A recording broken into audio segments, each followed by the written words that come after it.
Random House Audio presents The Universe in a Single Atom, The Convergence of Science and Spirituality by His Holiness the Dalai Lama. Read for you by Richard Gere.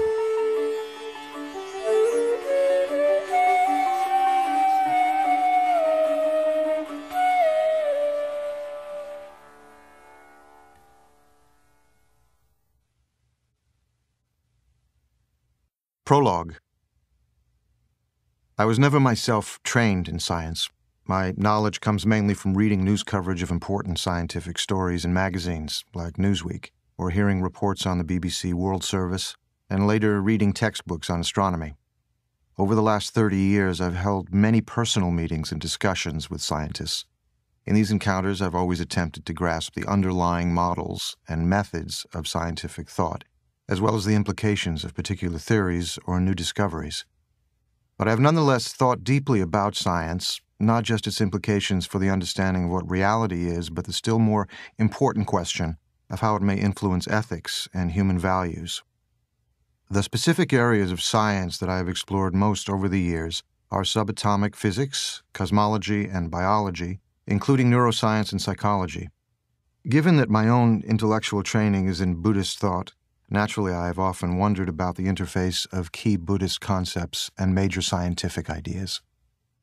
This book is a result of that long period of thinking and the intellectual journey of a Buddhist monk from Tibet into the world of bubble chambers, particle accelerators, and fMRI, functional magnetic resonance imaging.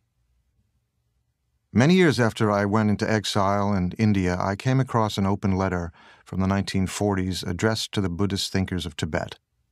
It was written by Gendun Chopel, a Tibetan scholar who not only had mastered Sanskrit, but also, uniquely among Tibetan thinkers of his time, had a good command of English. He traveled extensively in British India, Afghanistan, Nepal, and Sri Lanka in the 1930s.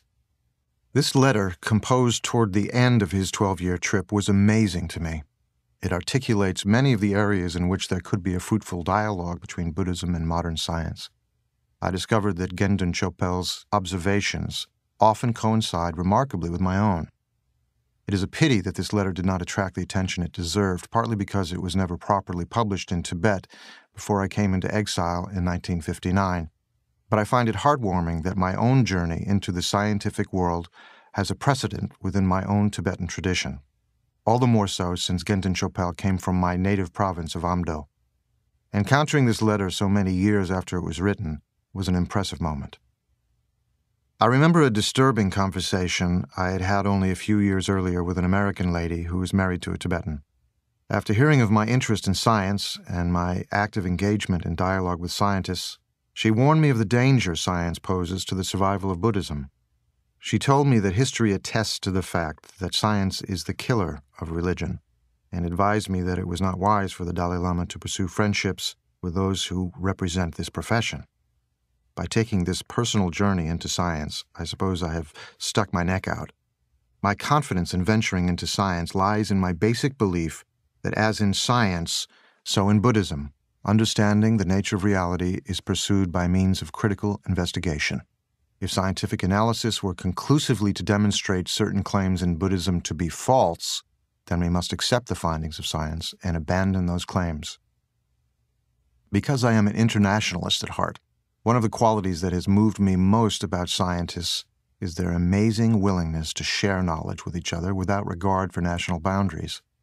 Even during the Cold War, when the political world was polarized to a dangerous degree, I found scientists from the Eastern and Western blocs willing to communicate in ways the politicians could not even imagine. I felt an implicit recognition in this spirit of the oneness of humanity and a liberating absence of proprietorship in matters of knowledge. The motivation for my interest in science is more than merely personal. Even before I came into exile, it was clear to me and others in the country that one of the underlying causes for Tibet's political tragedy was its failure to open itself to modernization. As soon as we arrived in India, we set up Tibetan schools for refugee children with a modern curriculum, which included scientific education for the first time. By then, I had come to recognize that the essence of modernization lies in the introduction of modern education, and at the heart of modern education, there must be a command of science and technology. My personal commitment to this educational project has led me to encourage even the monastic colleges, whose primary role is to teach classical Buddhist thought, to introduce science into their curriculum. As my comprehension of science has grown, it has gradually become evident to me that insofar as understanding the physical world is concerned, there are many areas of traditional Buddhist thought where our explanations and theories are rudimentary when compared to those of modern science. But at the same time, even in the most highly developed scientific countries, it is clear that human beings continue to experience suffering, especially at the emotional and psychological level. The great benefit of science is that it can contribute tremendously to the alleviation of suffering at the physical level, but it is only through the cultivation of the qualities of the human heart and the transformation of our attitudes that we can begin to address and overcome our mental suffering. In other words, the enhancement of fundamental human values is indispensable to our basic quest for happiness. Therefore, from the perspective of human well-being, science and spirituality are not unrelated. We need both, since the alleviation of suffering must take place at both the physical and the psychological levels.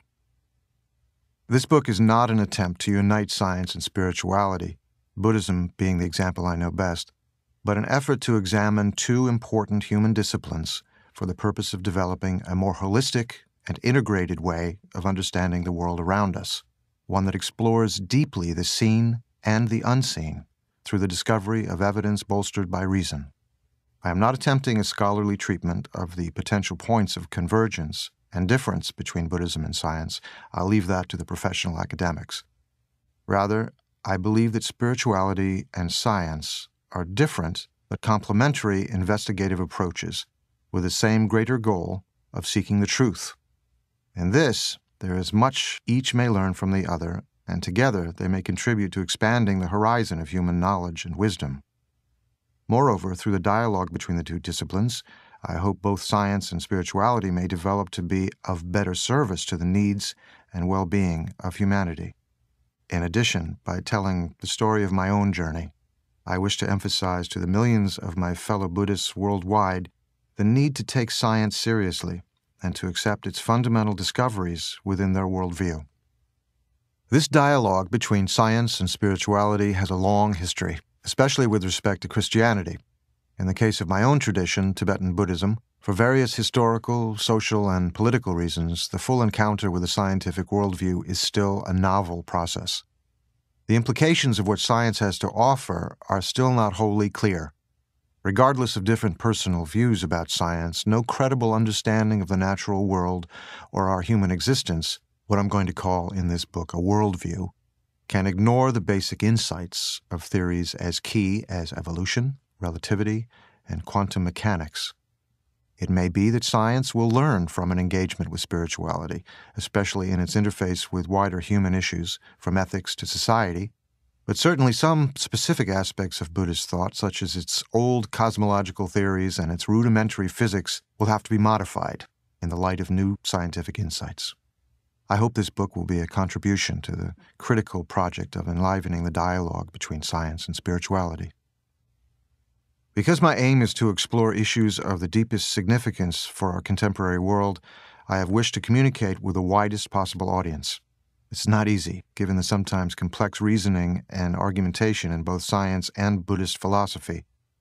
In my eagerness to make the discussion accessible, I may on occasion have oversimplified issues. I'm grateful to my two editors, my longtime translator Thupten Jinpa and his colleague Jas Elsner, for their assistance in helping me to articulate my ideas as lucidly as possible in English. I also wish to thank the numerous individuals who have helped them and commented on the various stages of the manuscript. Above all, I'm grateful to all the scientists who have met with me, been so generous with their time, and shown such extraordinary patience in explaining complex ideas to a sometimes slow student. I regard them all as my teachers.